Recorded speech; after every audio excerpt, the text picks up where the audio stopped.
Hi everyone, and welcome to the second AuthorAID discussion from the Research Writing and Grant Proposal online course. So this is the second time that we've had a video discussion involving the guest facilitators on the course, and on this video we hope to include some participants from the course who have been invited and have volunteered their time to discuss directly with facilitators so that we can look at some of the other questions that course participants have about research and research writing.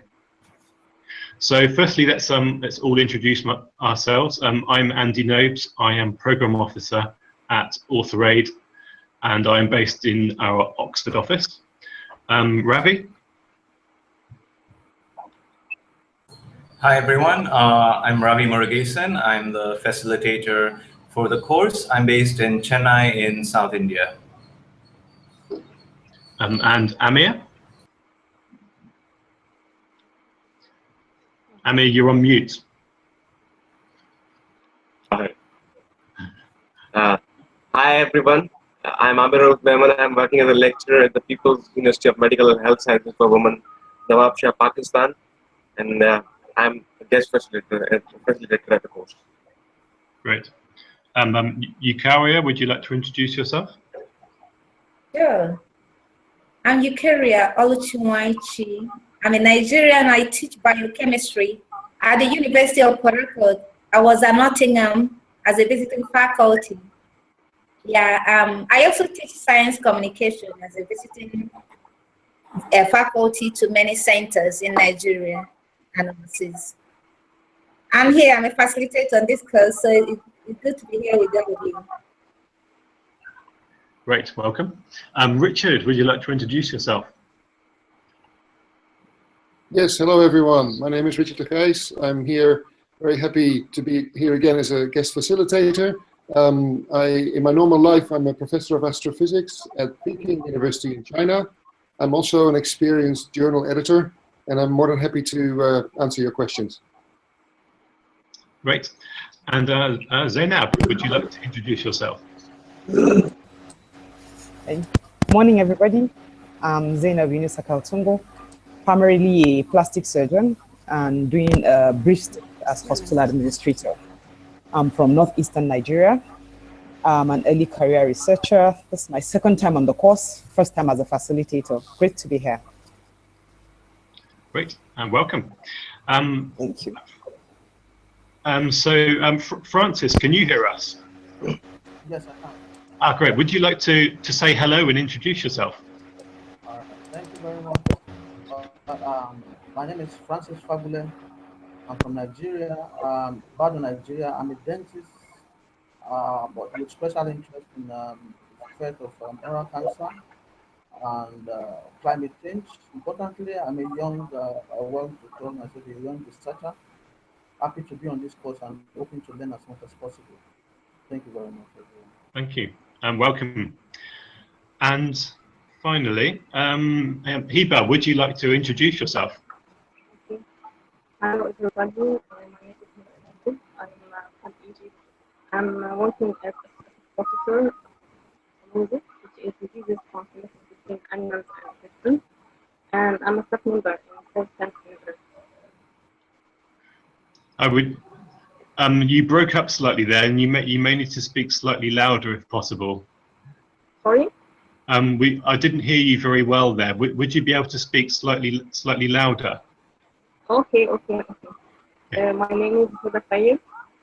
I am associate professor of zoology, which is diseases animals and humans, and I'm a staff member in one of the universities of Egypt, which is South Kamal University.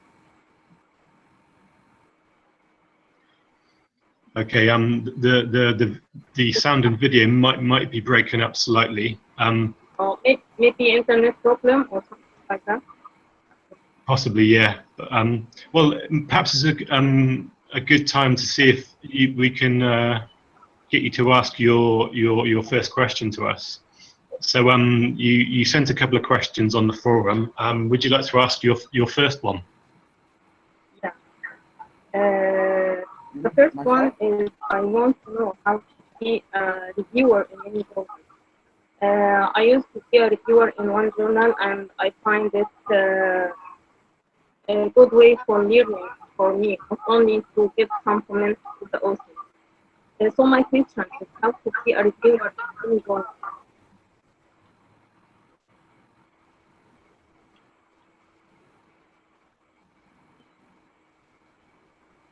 Okay.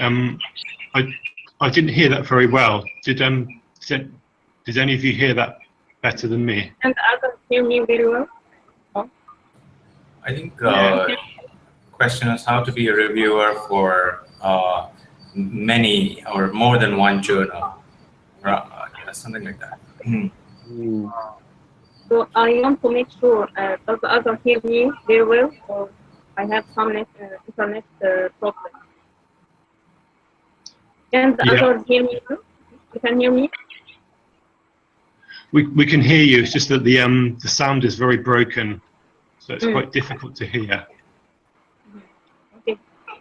So but I think the question that you put on the forum, yeah. So you're a reviewer in a journal, and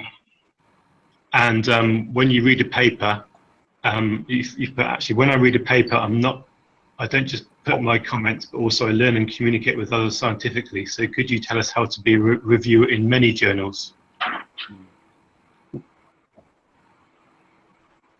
Okay, does anybody have any responses to that? Well, maybe I can start this off because I'm a journal editor, and we're always very happy if authors and members of our community are willing to review papers. Now, it's good to have some reputation in your field, right? Because the editor will look for someone who actually knows what they're talking about. So if you don't have that reputation yet, you could ask for help from your supervisor to see if you can review papers if your supervisor gets asked to review some. If you've written a few papers in your area and you've built up a reputation, then many editors would be quite happy to consider your request to review.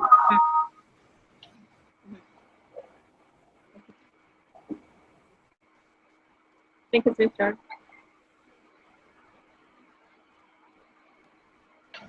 Okay, does anybody else have any advice on being a reviewer or becoming a reviewer? Okay, go ahead. Go ahead. Okay, so I have one point, which is these days there are a lot of suspicious or sort of, as they're called, predatory journals, and sometimes they make it very easy for anyone to be a reviewer. And I've seen sometimes some CVs where people have listed that they're a reviewer with maybe 10 or 15 journals. And you've also got to think about how many journals can you reasonably review for. It's not just about kind of being on the board of many journals and without having to do much, or worse, to be a reviewer for a predatory or suspicious journal. So I would say you've got to be careful. Also, if you suddenly get a request to review and you're an early career researcher, as Richard said, you've got to have a reputation before editors consider you in terms of your own publications, etc. So you've also got to be a little wary and not simply accept a reviewer's like a request to review without being sure that it's a good journal and that you're qualified to review the papers that the journal will expect you to review.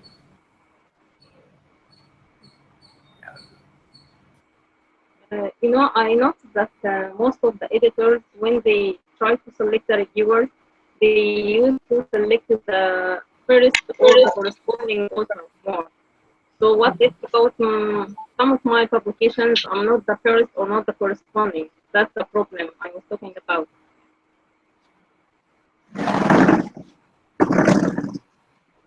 Yeah, well, it's the first or corresponding author tends to be the person who has a lot of experience, right? And so editors will likely look for those people. Having said that, when I get papers submitted to our journal and I look for reviewers, I don't just look for the corresponding authors. I look at the entire author list, but I look I look in our database to see if other authors have also published in the past, so that I know for sure that at least they have some expertise in the area, so I can ask them. So you don't necessarily need to be the corresponding or the first author, but it helps.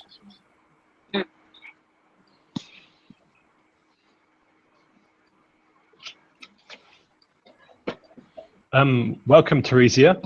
Thank you. Hello? Hello. I can hear you. Okay, Yes. great. Yeah. Would you like to introduce yourself? Sure. I'm Theresia Njihia, and I'm a PhD student in chemical ecology, and Kenyan, and also at Kenya currently. Great, Thank welcome. You. Thank you. I just thought we'd go to Francis now and see if he would like to ask. Oh, he's gone. Okay, in that case, Theresia, would you like to ask one of your questions? Okay. Okay. One of my questions was on paper writing, whereby in the write-up stage where the research work has been done, now it's the write-up, and maybe you have many co-authors.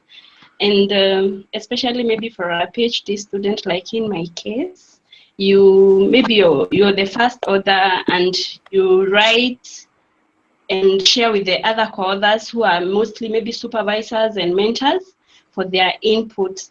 So my concern or my question is about what are probably the good practices that the person in charge of the write-up should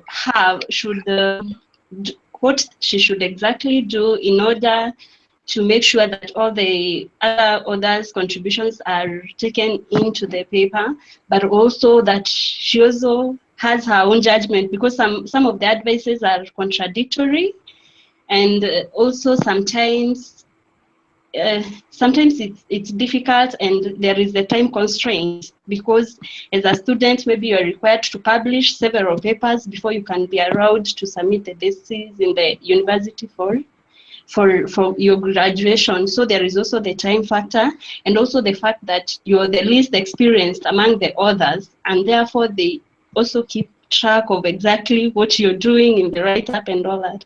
So what should one have in mind, and how should she communicate very well with the other authors so that the process is fast enough and that all the authors are happy? Yes. Okay, good question. Who'd like to answer? Yeah, welcome, Teresa. I think it's a good one when you have contradictions in writing team, because when you have contradictions, each person would like to substantiate why there are contradictions, what their cases are, so they put it on the table and it becomes more meaningful, because the criticism, which of course will be objective, will bring out a lot of facts and put more integrity to the paper, the quality of your paper. So I don't think it's a bad thing that you have a lot of contradictions. In science, we have all our backgrounds and experiences that fashion the way we reason and how we handle the data. But for the student, it's good that you're going through a lot of cursive research, writing courses, and this will help you to also have your own voice. So you can also help your supervisors or the professors by bringing a lot of information to the table. When a student is almost blank, it becomes very difficult for busy professors to have time to put it together. But if you're able to do a lot of flesh to your intending paper, so it becomes much easier for your professors to give you a guide, and that sparks you into fire, and you'll be able to do a good delivery of your job and in good time. So you don't rush because you have to present paper before you make your submissions, but you have to make sure that whatever you submit is good, because if you do a wishy-washy publication, sooner or later you become a faculty, and all of these are going to be going with your integrity. You're going to be judged based on what you have put out there in the domain, the public domain. So it's important you get it good, and then you improve yourself so people can care about you, your supervisors, mentors, all of those that will help in the paper. Everybody likes to work with people who have a focus, people who can bring something to the table. So it's good to develop yourself, do something about the paper, then they give you a direction. Okay, thank you. Can I just say something? Can you hear me? Yes. Okay. Let me use a scenario I was involved in once. We were given a report on a project we had done, a joint project we had done on, and there was a particular point that half of the team felt it was one of the strengths of the project, and another part felt it was a weakness. And it made it very easy to resolve when we put it on Google Documents so that everybody can see what the other person's document, what the other person's comment is. I think it would be a little tiring for the student if you have to take comments from one professor and then take it to another person. He says, oh, no, I don't agree with that. Why don't you do it this way? And then you go to another professor, and then he says, no, I don't think this is good. It's a little tiring. But I think if you can put it on something that can be publicly shared so that everybody, Professor A sees what Professor B is writing, Professor B sees what Professor A is writing, I think it will reduce the stress for you a bit. I don't know what the others think about that.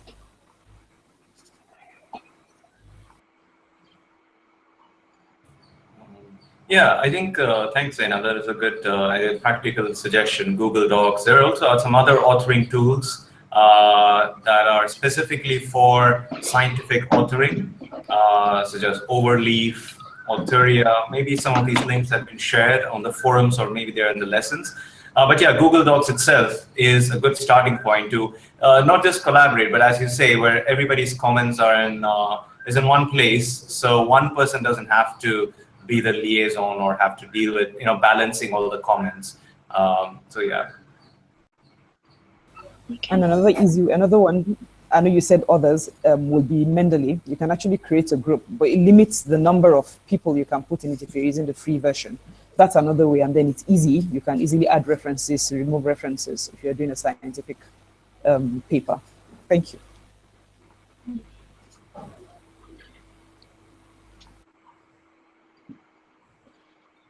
Okay, does anybody else have anything to say on co-authoring a paper? Okay.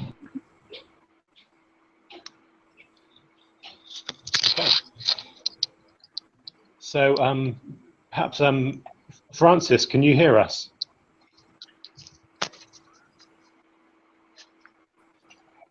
Francis? Yeah. Hi. Hi again. I see you're having a few technical problems, but would you like to ask a question? Hello? Hi.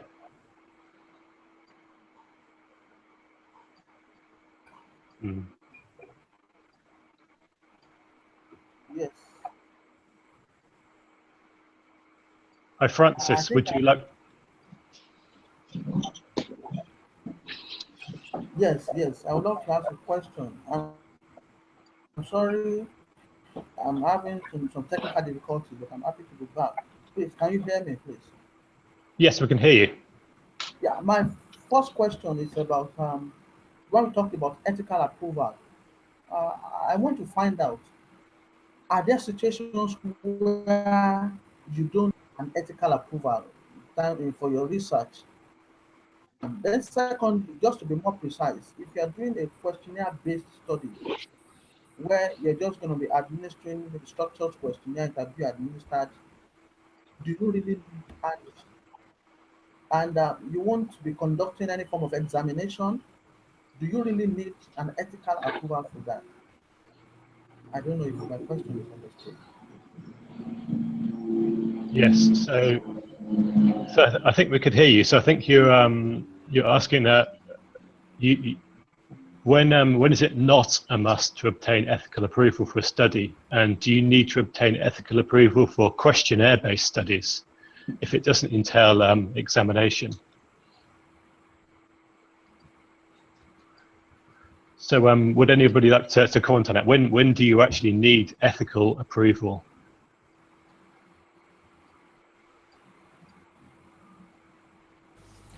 Let me attempt that one. In medical research in particular, you have a lot of data that you're going to collect. They can be traced back to the responders one way or the other. And it's actually important that you follow the rules. So one good way would be to find out what the rules of your research and ethics committee is. Because what applies in one area might not apply in the other. So you need to seek the counsel of your research and ethics committee to find out if that particular study would require ethical approval. Would require ethical approval before going on. And sometimes, yes, you're not doing an examination, but there's several when you consider private information that responders are going to be giving out, and if the questionnaire is found somewhere, they could be traced back to the responders, and that would not be very good.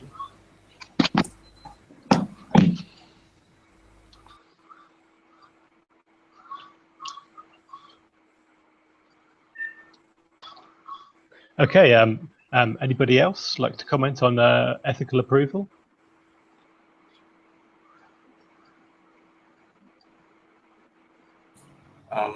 Yeah, just to add to what Zainab said, so it's yeah, it depends on the field, and it's good to check with the institutional ethical review committee as well as what the target journal says. Sometimes journals give some guidelines on what kind of studies need ethical approval. So it's good to look at these two, both at the institutional level and what the journal says as well about this matter.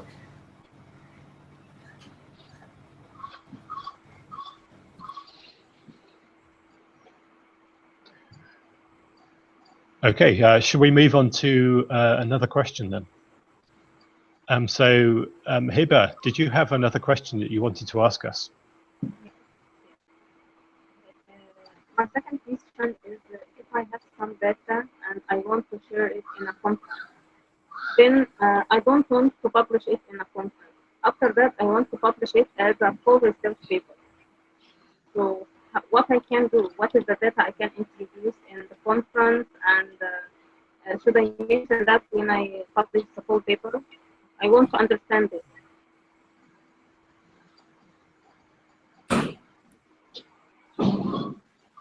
Okay, did everybody hear that?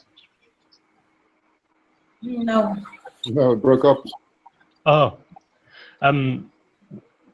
so I think what Hiba was asking was if she has some data and she wants to present it as a conference abstract, and then she'd like to publish it afterwards as a full paper in a journal.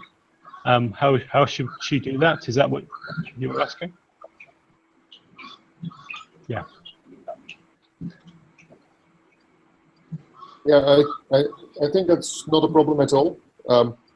What you present at the conference is usually not peer-reviewed, and even if it is so, you can still use the data for a more detailed analysis than what you presented at the conference, as long as you refer to the original presentation, the original publication of the data, then you should be perfectly fine.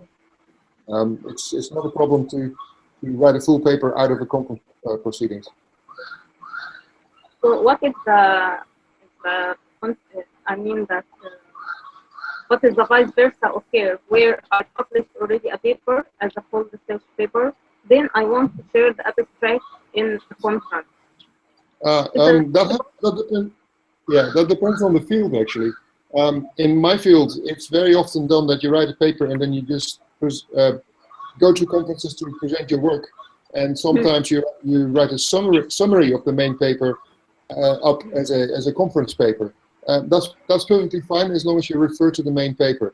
The point is, you always have to give credit to where the data or the results or the ideas first published. And if you do that, you should be ethically okay.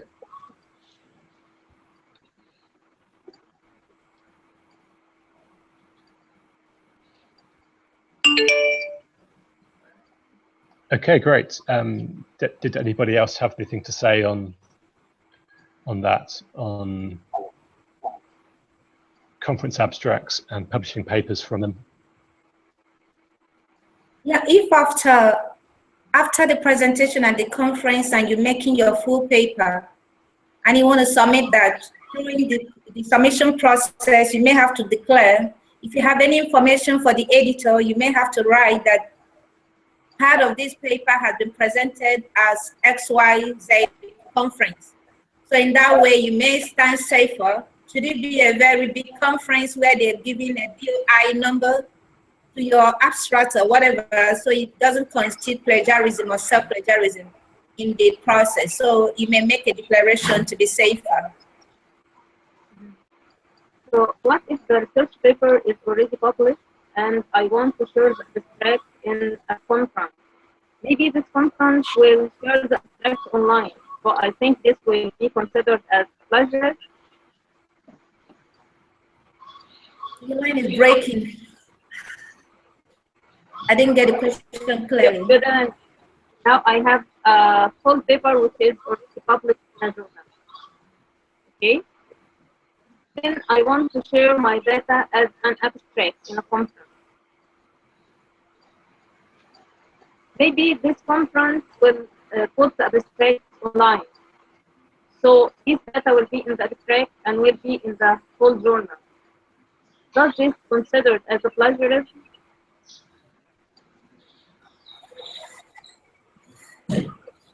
It's not clear. I didn't get it.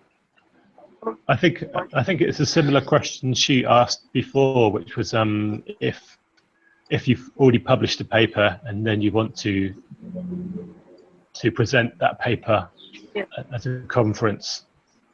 Yeah. Yeah. If the conference abstract will be online, the same as the full journal article. So both of them will be online. So does this consider as a plagiarism?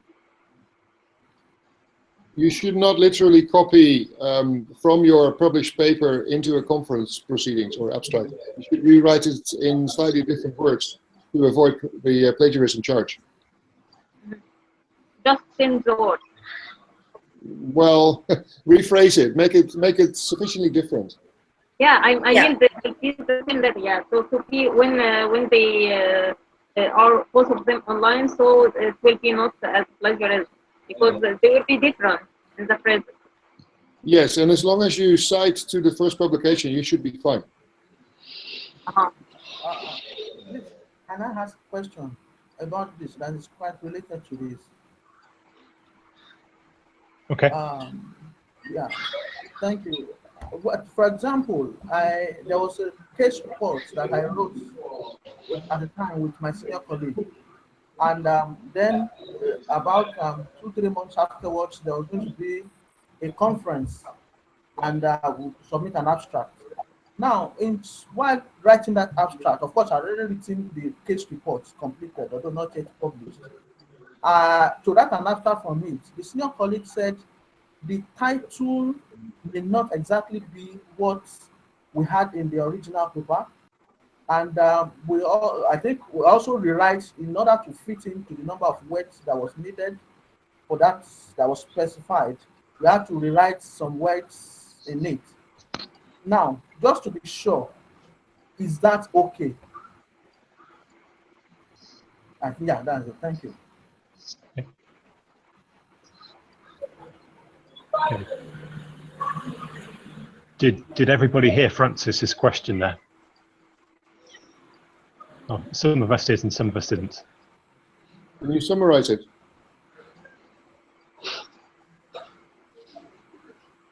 Okay, thank you. So, an original paper, a case report, there was, but not yet published.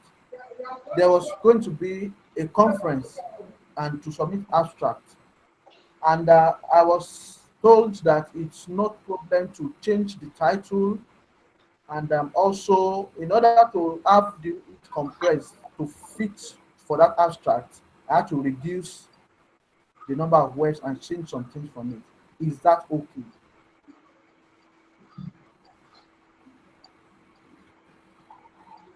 If the concern, Francis, if the concern is number of abstracts, different conference organizers may want the number of words for your abstracts.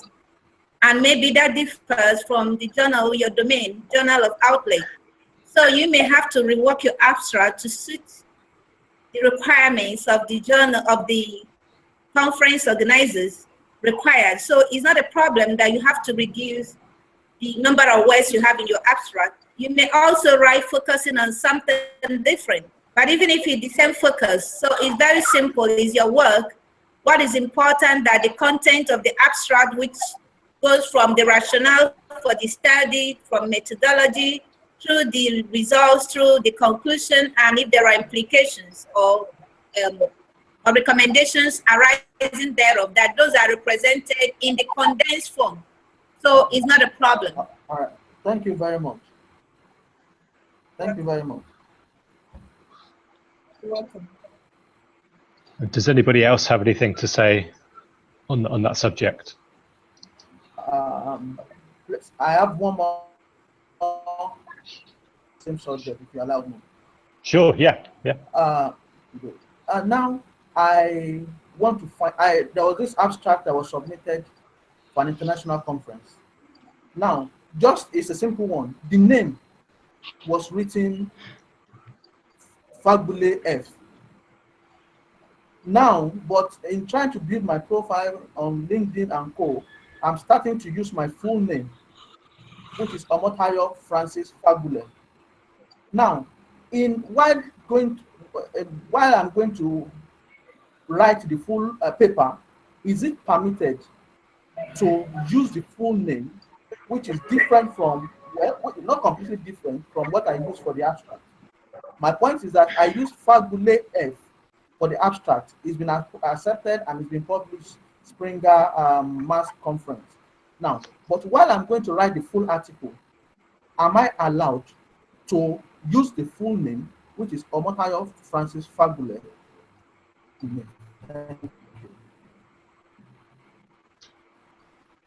Again, each publishing house has their guidelines, so you have to follow that.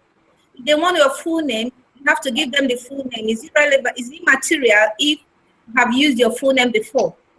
So you try to comply, whether the full name is there or abbreviated initials. Doesn't really matter. Complying with the guidelines. So you have completed following author guidelines for the journal is what you have to think about, and not be published with the initials and now I have to use the full name. All right. Thank you very much. Welcome, Francis.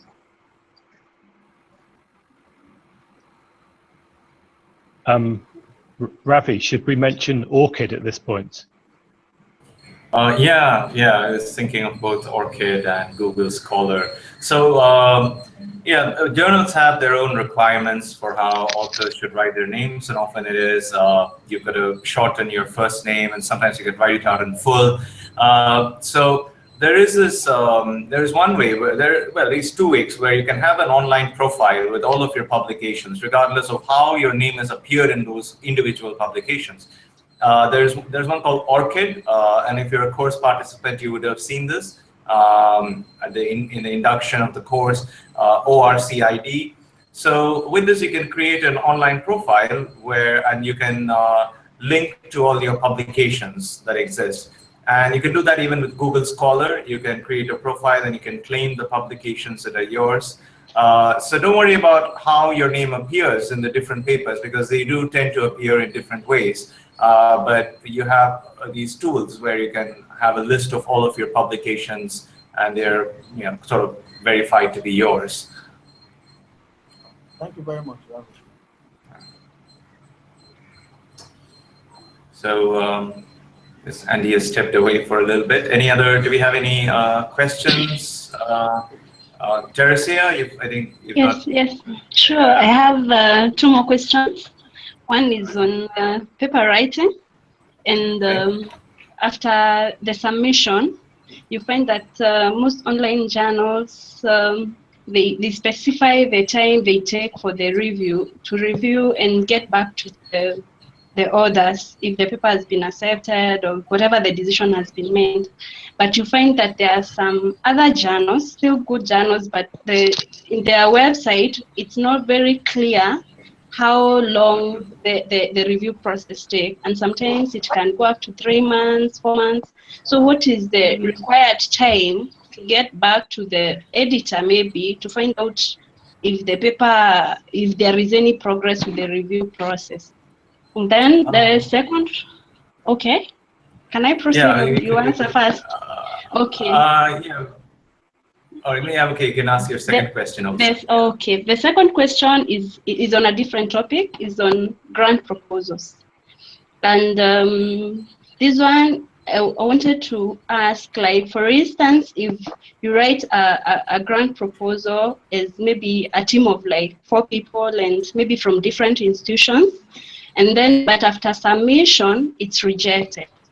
And then later, in future, part of the group that developed that proposal submitted a different, maybe funding institutes, and they do not, maybe this part of the team does not inform the other original contributors, but even after now the second submission, without maybe after omitting some of the contributors, the grant pushes through, and these other contributors just come to realize about it maybe so much later.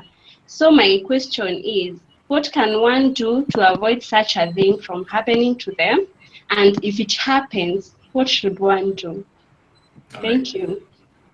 Thanks, Teresia. So I could take the first one is simpler. I'll leave the second one. That's a good thing for discussion, because that second one, I don't think it's addressed in the course material anywhere. So the first one about, sometimes some journals do mention the average review time, when you can expect to hear back, and that's very good when a journal does that. And even if they don't, you can find out by looking at, pick up a recent issue of the journal, look at some of the published papers, and well, most journals that are run well, they do mention when the article was received, when it was, when the review was done, and when it was accepted. They mention a few dates, so you can get an idea of how long it took for that article to get published from submission to acceptance. So by calculating the time that it takes, you can look at a few articles to see if there is something like an average. Does it take on average 2 months or 4 months? So you get an idea by looking at the dates in published articles in your target journal.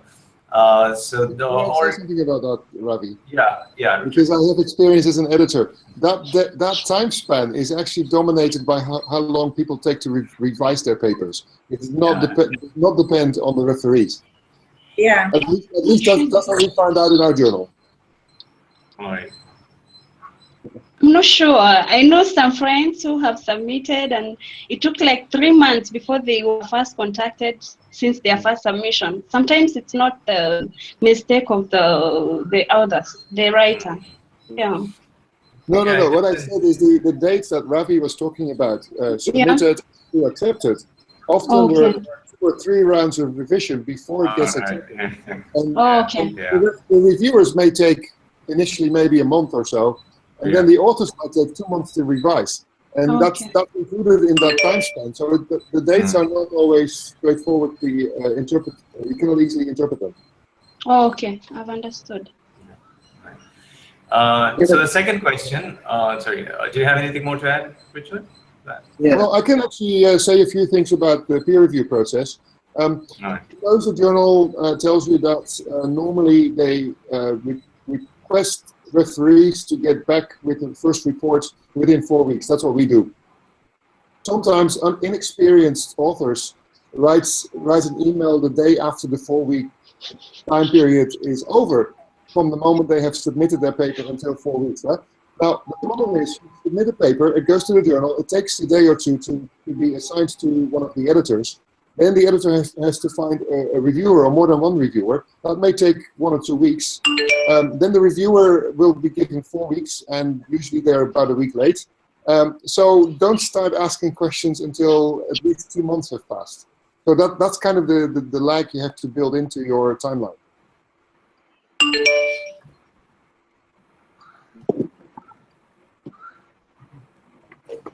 Right. Yeah. I think that's. I know 2 months or even 2 to 3 months is normal. I think I've heard of cases where horror cases of 12 months passing by and there is no response. That's extreme. But I think generally, about a couple of months, authors have to be willing to wait, and you can get clues, and and it's also about experience. All right. So the second one is a little more interesting.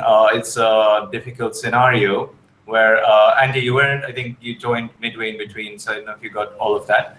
Where it's a so it's a subgroup of authors of a proposal kind of breaking away or kind of using that proposal at a later date without informing the others who initially authored it, and they get funded. And so, are there any? How do we deal with this? Any thoughts from this group? Tough one. Yeah. Can you rephrase it? Myself? I ask again. Yes. Hello? Yeah, okay. Yes. Yeah, could you present the scenario again? I repeat Okay, again. Yeah. Okay. I was saying, okay, maybe a team of about 4 people in different institutions come together and develop a proposal. They submit it, but it's not accepted. It's rejected. But the whole team, of course, has the material and everything that they submitted. And then at a later date, maybe a group of these entire teams submit it and maybe even include other new people, but in its original form, and submit it to a different funder, and it's funded. So my question was, because I know it has happened, I'm talking this from something I've had happen. So my question was, is there anything that one can do, maybe during the proposal writing, maybe write some contracts? The proposal will never be used again without the knowledge of everyone. I mean, what one can do to avoid such a thing from happening, or alternatively, if it happens, what a person should do about it, especially the one who has been secluded from the process. Okay, so what I have to say on this is this. If you have a group, like a research network, to have a full disclosure, or what you said about whether it's an ad hoc network or a standing network. A standing will be more formidable with a lot of rules. But ad hoc, you have to define the bounds, where you begin and where you end. And each person had their contributions in the work. So when you see not to move forward, you are not successful in the grants, you can decide to find another outlet for the proposal. It doesn't fit here. It doesn't mean that nobody's going to accept it. It doesn't mean the proposal is not good enough. So when you decide to go elsewhere, you contact the members of the network to know if they're interested in getting funding from elsewhere and what they have to do with their information they have given. So it's now practice for you to incorporate new people into the group and maybe delete some of the group members and submit the same work. It's unethical. I think it's very unethical. That shouldn't be done in any way. So the issues of these people should be respected while they have a network. What binds you is the agreement and the disclosure you had. So you have no right as a researcher or a team to move on with the same project on a different platform, except you have the nod of every member of that team to say you can go ahead, we are with you, or we don't care about this new. Yeah, you have to do that.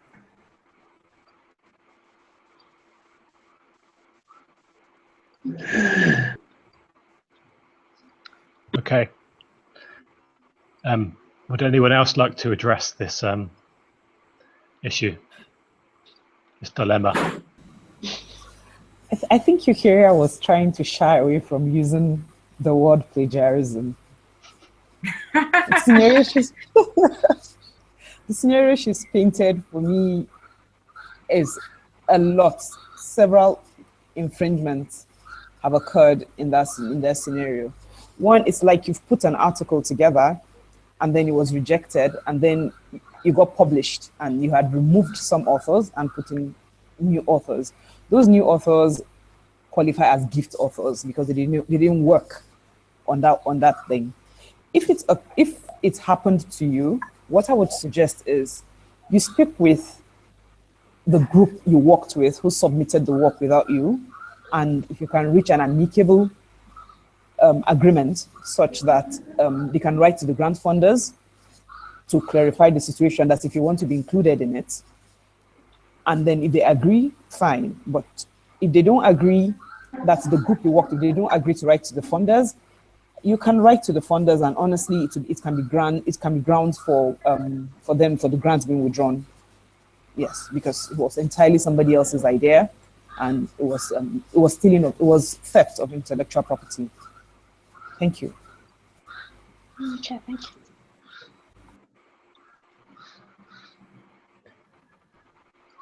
Okay, great. Those were two really good questions. Does any of our participants have any other questions they'd like to ask at this point? Yes. Francis. Yeah. I asked my question the other time about ethics, but because of technicalities, I wasn't sure if it was answered or it was not. Can I ask it again? So that was the question on when you need ethical approval. Was that right? Yes. I think we did talk about it, but if anybody else would like to answer, so this video is being recorded, so hopefully you should see the responses afterwards. But did anybody else have any thoughts on that? When you need ethical approval? Is it that you do not need?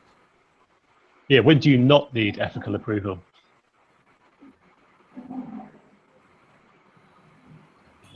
Yeah, we took that question. I think Francis got disconnected midway, perhaps. And so it is there in the video recording somewhere about, we spoke about when you need. I mean, there are two things that came up, which was that check with your institutional review board or ethical review committee at your institution. And also look at the guidelines given by your target journal regarding what kind of studies need ethical approvals. And then I guess for other kinds of studies, you don't need ethical approvals. So those were the main things that came up. Thank you very much. Please, I have another question. Okay. Just to know, as a young researcher, and that wants to be very vast in the publications and the likes, please, what area can you experts suggest that I can major on? Take, for example, is it about statistics? Is it about epidemiology or something, such that at least you will be very, at least that is quite important to stay relevant in the field of research?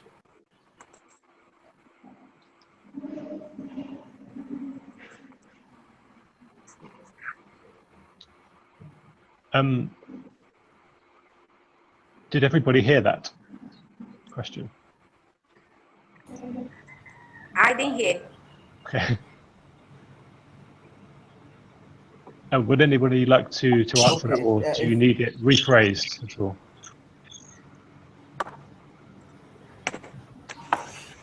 Was the question, if I understood correctly, was the question about how to identify research areas that so that you can publish, so you can write a lot of papers or something like that? Yeah, the question is that, for my understanding is that in research and publication, there are different areas. We have the statistics, we have epidemiology, and the likes. Somebody has advised me before that really to be a very good researcher, very, very good when it comes to statistics, to find out if really that is very correct, or there are other areas that are quite, because many times some people are into research and they give out their data to be analyzed by people. They really don't know much. I mean, healthcare, and many times they say those statisticians may not really be able to bring out what you really intend to portray or say with your study. So that's just the explanation. So is it maybe statistics, or there are other important aspects of research that one can make your home for someone like me? If I understand correctly, you want to become a very good researcher. I think we all do, actually. But there is no shortcut to doing very good research. It's a lot of hard work. It's a lot of experience. You have to start relatively small and then build on your experience and keep asking questions and learning new techniques. So it's not something you can do quickly. Initially, your rate of paper writing will be rather low, and hopefully by the time you get more experience, it will be easier to write more papers. So you're looking for the Holy Grail, but I don't think there is one. Francis, were you asking, do you need to be a really good statistician to be a good researcher? Yeah. That's not necessary. We cannot forget other aspects of the research. Consider the research writing skills also. If one wants to be a good statistician, how would he aim to be a good research writer? So we would have to take every aspect together, and we need to work on every aspect of the research writing, working on the skills, working on the language, working on the ethics, and of course, as Richard said, it comes with experience. Slow and steady wins the race.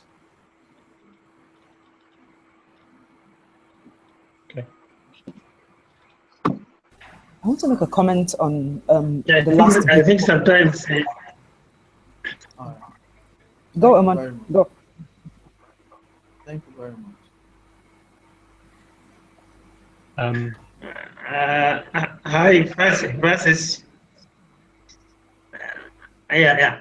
Hi, everybody. I came late. I joined late, but at least I followed. I think sometimes it may happen that a scientist cannot be maybe expert in statistics, but all in all, he or she must have the basic elements of statistics.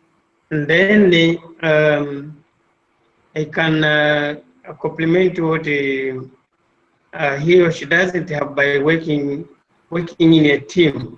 Like if you are developing a research proposal, Francis, you need to know, your potentials and as well as your weaknesses. And in that way, then you can have, several members, the members that you can, if you are not good in statistics, you need to have somebody in statistics on board. In other disciplines, even in English, if you are not good in English, maybe you need an editor on board, so that at least every area can be covered efficiently. That's my views, maybe. Okay. I was going to comment on something he said towards the tail end of his question. That's what Francis said, that a lot of people get questioned that if you give your data to a statistician to analyze for you, they might not be able to bring out exactly what you want. But there's a whole field of medical statistics, and in Nigeria, he's Nigerian, your best bet would be to meet one of the people in public health, because they have special training, especially those who majored in epidemiology. They're particularly good at that. Honestly, for medical research, it would not be too good to give it to somebody without a background in medical statistics. Thank you. Thank you very much. Yeah, collaboration may also be very useful. So you can have a collaboration with people in statistics. So, over time, they get used to your terminologies and the working of your field. And then you can roll over time. It will be very useful and productive after all. So it works for me to have collaboration with people from our statistics department, and then over time they understand how we apply the figures and the data to our field, and they'll be able to suggest the proper techniques that may even work better than the one we had in mind.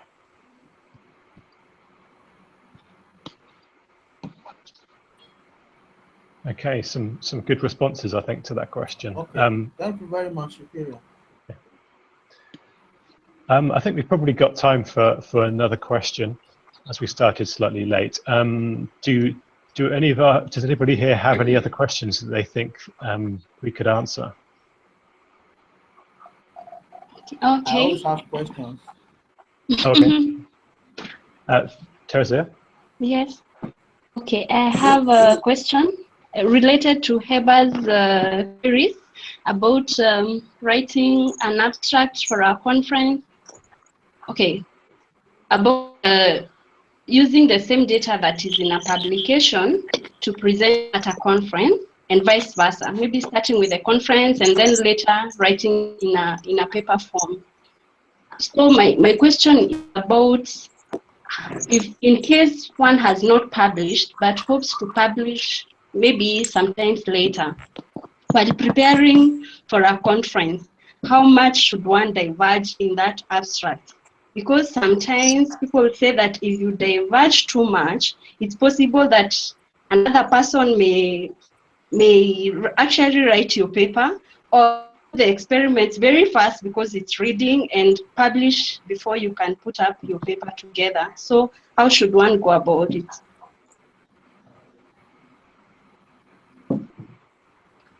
You see, this question is actually very, very tricky. If you look at my society's conferences, American Chemical Society, they don't allow video recording and snapshots during presentations.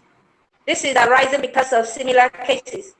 So when people have not published their works and they're making them their presentations, oral presentation, or even poster at conferences so people can get there before them. So if you have not published your paper and you're presenting the work, so you have limitations to what you can divulge all information, you manage it, and some questions that they ask, you tell them this paper has not been published. But I can tell you from the data generated, this is the trend, and you look out for my publication or something, so you don't have to bring out all of the data you've generated in the presentation to stay clear, to be safe from those who are looking for already made data to publish.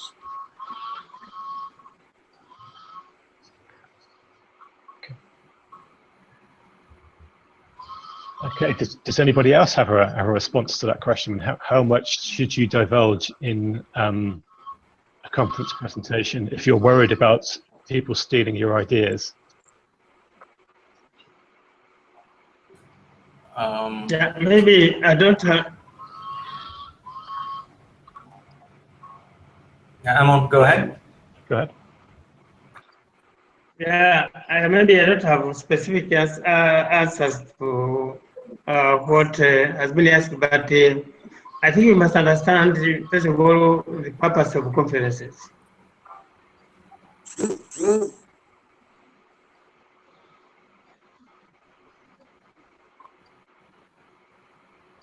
So, did we just lose her? Amon? Amon, are you there? I think we lost him halfway through his reply. He said, understand the purpose of the conference. I guess that's a good summary. Yeah,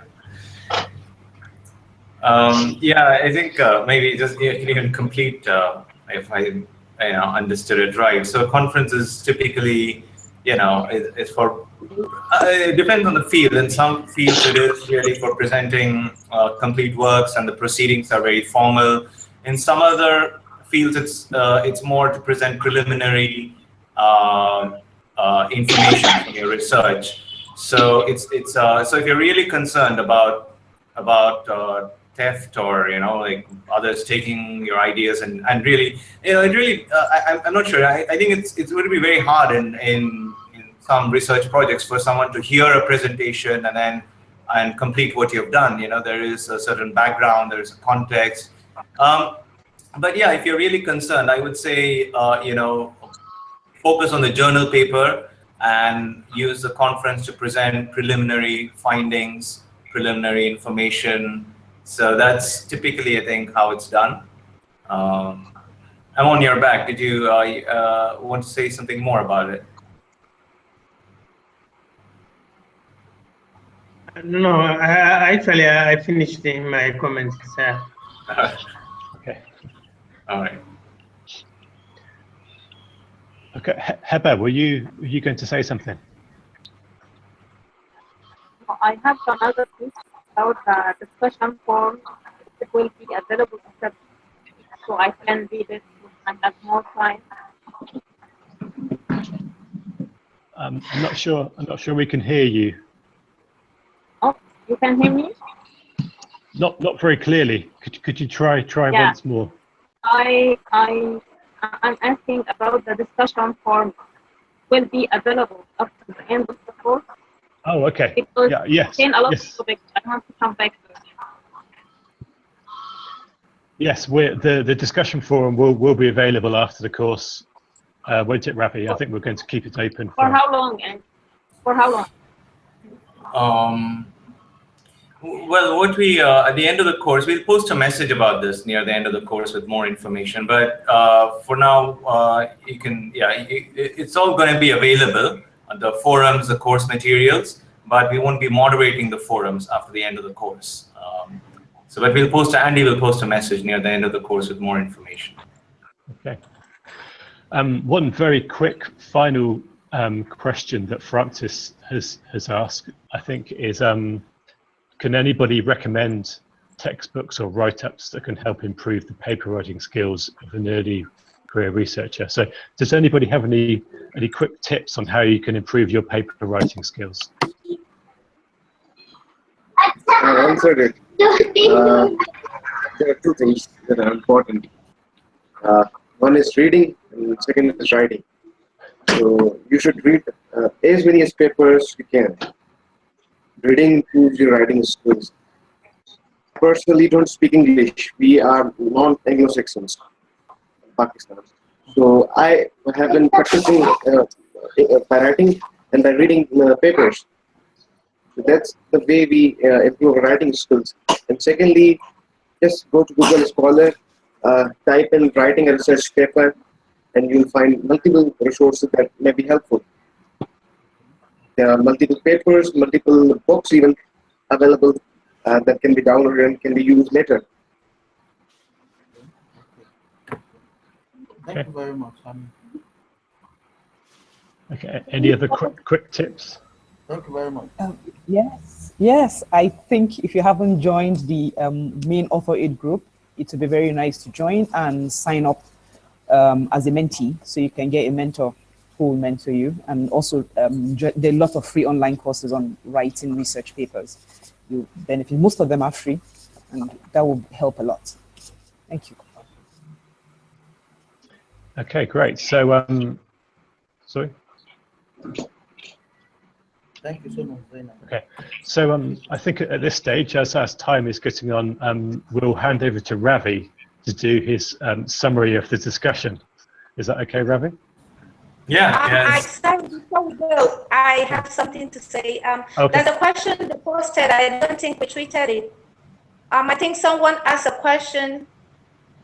If we analyzing open-ended question from a review, how does that happen? Yeah. Did you remember the question? Someone posted the question. How can he analyze open-ended question from a questionnaire? How can you analyze an open-ended question?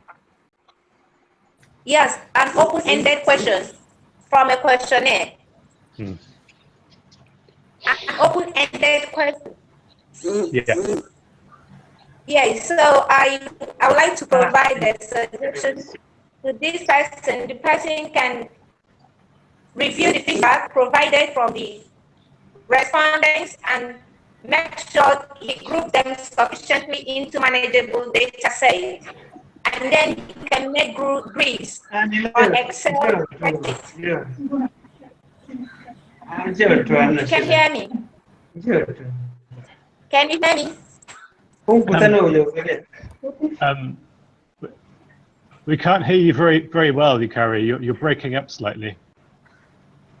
Oh, I'm sorry, but it's okay. If you can't hear me, then I'll leave it out. What I'm saying is, to review open-ended questions from a questionnaire, it's important that the researcher group them into blocks or manageable data sets. And then after doing that, you can code them, say with numbers 5, 4, 3, 2, 1. 5 being the highest and 1 being the least or easy coding. And then you can make grids on Excel spreadsheet and begin to record them there. You can also make a code for missing data, assuming some were vacant open columns. You can make a grid for those, but where he doesn't have or she doesn't have, you can run with the 5, 4, 3, 2, 1. You can also use mean score as index of overall quality of the response or of the research, with the lowest scores indicating low quality and vice versa. You can also more legitimately use another approach by adding up all of the scores over a number of related events or related questions. This way you can derive some indicators of overall quality. This is how I run my questionnaire when it has to do with open-ended questions. Because sometimes only probing questions or closed questions may not give you all of the information on the feelings of the respondent. So it's important that sometimes we use open-ended questions. So this way we can analyze them. Okay, great. Did you write that that response down in the forum? You carry. What did you say? Yes, please. Did you write? Have you written that down anywhere? Your response. I've not, but now I'm on the phone, so I can write. Okay. Maybe after the video, I can write. Okay. It sounded like a good response. So it'd be good if that was written down somewhere. Great, thank you. Did anybody else have any thoughts on interpreting questions that they'd like to add to that? I think it was about analyzing the open-ended questions. Yeah. Open-ended responses. So, open-ended responses can be analyzed using NVivo. That's a separate software that is used for analyzing open-ended or qualitative questions studies. Okay. Open-ended questions cannot be analyzed using SPSS. SPSS. Or similar software. Did you say that they can't be analyzed using SPSS, or they can be? No, the SPSS can analyze only quantitative questions, close-ended questions. Yeah. With the NVivo typically used for open-ended or quantitative questions.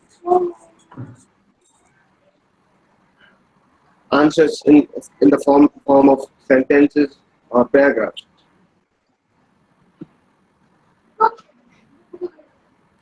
Okay. Okay. So, Ravi, would you like to do your summary? Yeah, I could do that. Yeah, we've reached the end of this discussion, and I've made some notes about the questions. I think I've captured most of the questions and many of the responses. So I think to start, we started with Hiba's question on how to be a reviewer for journals. And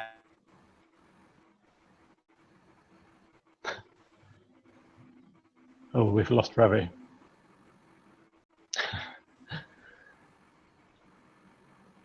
Okay, bear with me a minute while I try to get Ravi back. Ravi? Connectivity issues. Just as he was getting into his flow.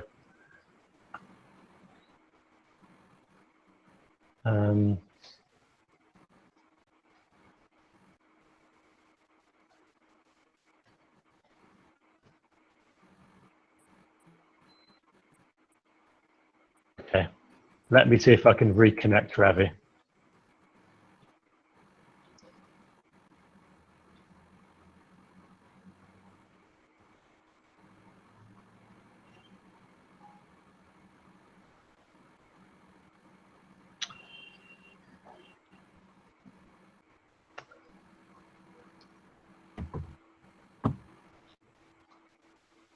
1 second.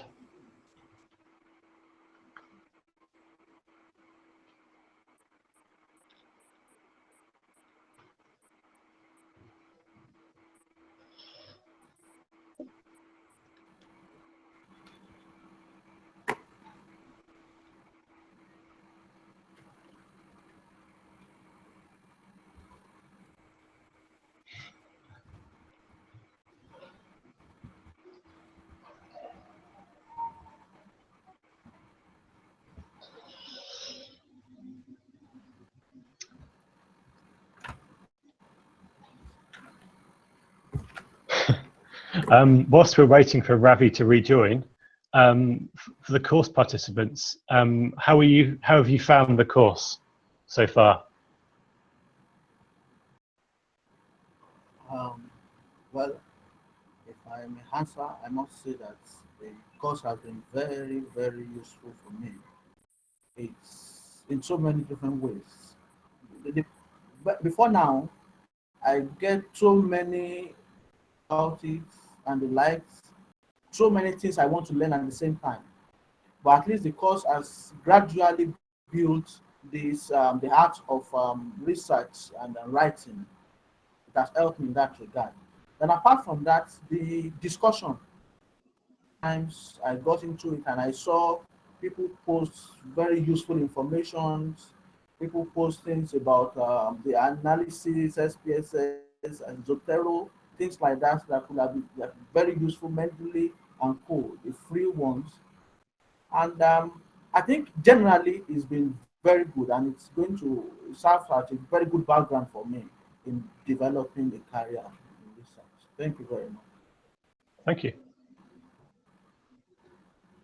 Teresa, do you have any thoughts on the course so far? Has it been useful?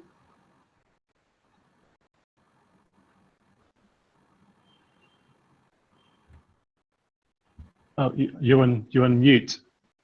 We can't hear you.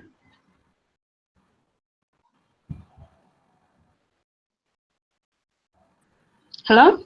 Hello, that's better. Yes, we can hear you now. Okay. I was saying that I found it very useful and very captivating, and it's summarized so well such that you can really get the key points within a short time. And I think that's why it's been possible for me to complete it because it's a few days to completion, because it doesn't take so much time. And also the links to the different examples or illustrations, they were very informative, and I have really enjoyed and learned a lot. Yes. Great, thank you. Welcome.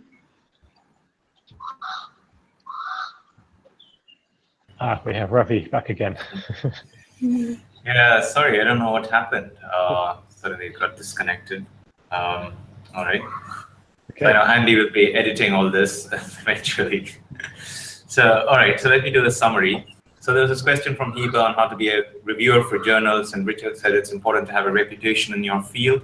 And you don't have to be the corresponding author, as long as you have a few publications in good journals, that's a good start. And if to get a start with reviewing, I think there's a good suggestion from Richard there as well about checking with your supervisor if you can help them review the papers they've been asked to review, being a sort of shadowing them in their reviewing job. And I mentioned that you've got to be wary about accepting reviewer invitations from journals that are not reputable. So then there was a question from Teresia about disagreements or conflicts between co-authors during perhaps the research or the writing process. Eukarya mentioned that it's actually good. I agree. These things, disagreements or contradictions are common in the scientific process. It's a normal part of science, and you've got to learn how to handle this. There's no quick fix as such. Then there's Zainab mentioned Google Docs as useful as a collaborative tool, so that everyone's comments are in one place. So one person doesn't have to deal with all the comments and give a sort of distill it for others. You can, and there are more co-authoring tools specifically for scientific writing, and you can just Google it, and you'll come across a few, such as autoria, overleaf. And we had a question from Francis about ethical approval. So I think his question was about what kind of studies do you not need ethical approval? Well, I think as Zainab mentioned that in medical research sometimes studies that seemingly don't need ethical approval, data can still be traced back to the respondents. So it's good to talk to your ethics research committee. I think it's important to not assume anything or work with an assumption that seems logical to you. You've got to talk to your ethics research committee at your institution or something in your region and get something confirmed from them. And then also check your target journal's guidelines about what they say about ethical approval. And there was another question from Hiba about publishing a conference abstract as a full paper in a journal. And Richard said that that is not a problem. If you're talking about an abstract and developing a journal paper from that, that is not a problem. You've just got to refer or cite your abstract. But I think it's a different matter if you're talking about, if you have a full paper in a conference proceedings, and then you want to publish a paper in a journal that is similar to that one. So any paper in a journal, it's supposed to be something new, something original. You can build from your conference paper, but you can't copy the paper and present it again, or use or present largely the same paper as a journal paper. So that would be plagiarism. So if you can always build from a conference abstract or a paper and make it a journal paper, not republish a conference paper. So there's a difference there. And Francis asked about writing about names, about the issue of names. How researchers often have to write their names differently in different papers, and over time you have a bunch of papers where your name is written differently. So here there are some easy things you can do. You can create a profile on ORCID or Google Scholar, and where and ORCID especially, you get a number. Unique author identifier, as it's called, and these days more and more journals ask you to provide your ORCID so they can easily connect it to your ORCID record. So you can go ahead and create an ORCID ID for yourself. And Teresia had a couple of interesting questions. But one was the review time when it's not mentioned, the peer review time. So you can look at the dates on papers that are published in your target journal. And Richard mentioned that much of that time can be taken up because of authors' revisions, not the peer review stage itself. So in general, it's good to wait for at least a couple of months, 2 to 3 months, before you start worrying or contact the journal editor about an update, because it normally takes at least, it can take that much time for the reviewers to be found and for the review to even begin. So wait for a couple of months. That's the general guideline, I guess. And the other question from Teresia was about a tricky matter to do with grant proposals, where a group writes a grant proposal, but some of them later on they reuse the grant proposal for a funder, and they actually get the grant, which wasn't successful the first time. And when they get the grant, the others are disconnected, they are not informed, but they did contribute to the grant proposal the first time. So Eukarya mentioned that you have got to set up an agreement or some kind of working arrangement between the authors of a grant proposal, especially if it's a big grant proposal such as a research grant. You've got to do that. I agree. So see if your institution provides some templates for something like that, or so it's So it'd be good to do that at the outset. And Zainab kind of offered a couple of solutions for what to do once it has happened. So let's say you've not done an agreement and you don't know what to do. So first of all, it's a question of plagiarism. If somebody uses part of your ideas without telling you. So here you can speak with a group that went ahead without you, see if you can reach an amicable agreement, as Zainab said. Or if they don't agree, you can think about writing to the funder, because it is theft of intellectual property. But of course, for this, you would need to have some evidence to back you up.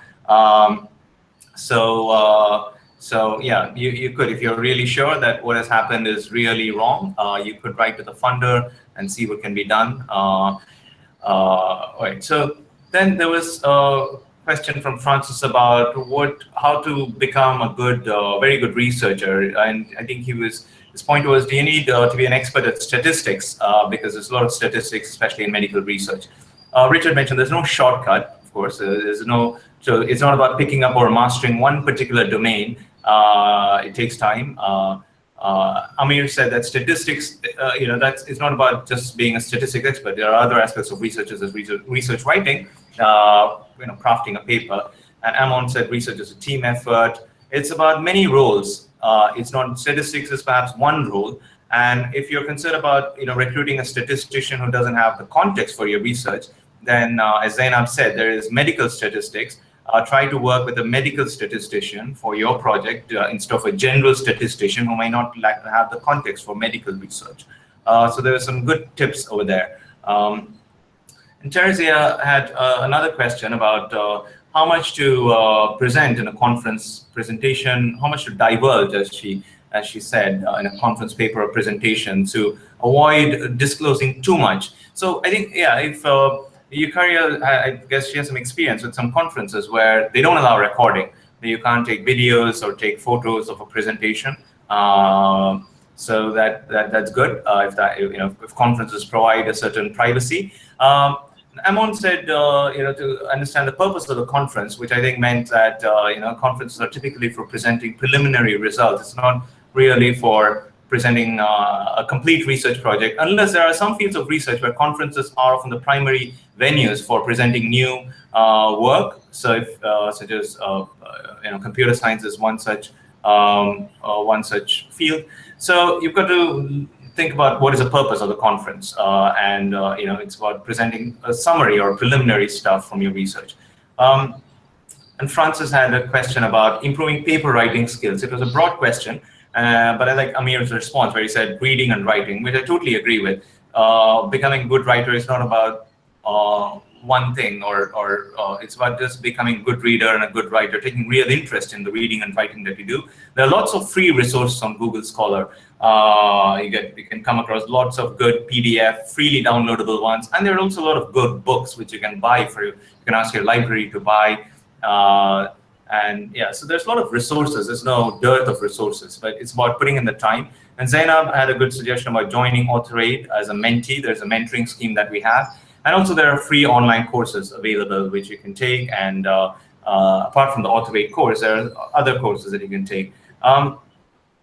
Finally, to the end of the discussion, Eukaria mentioned something about analyzing open-ended responses in questionnaires. So I thought it's more about, I think, the research process itself, not so much about research communication. But I think she had some good thoughts about this. So you could listen to her part of the video, which was just before this, and I believe she might also write her response in that to the person who posted this. Amir also had a couple of tips, so you can listen to their bits in the video just before mine. So I think that's sort of summary of what we went through in this call. Andy, back to you. Okay, thanks very much, Ravi. That's a really good summary of all the different things that we spoke about, and I'd forgotten just how many subjects we covered. So just to say thanks everyone for joining. A couple of us have had to leave because we went over our time, but thank you particularly to our participants of the course who joined us today and asked lots of really good questions. And thanks also for our facilitators for joining in. So we're recording this video and we're going to share the full recording, but I'll also be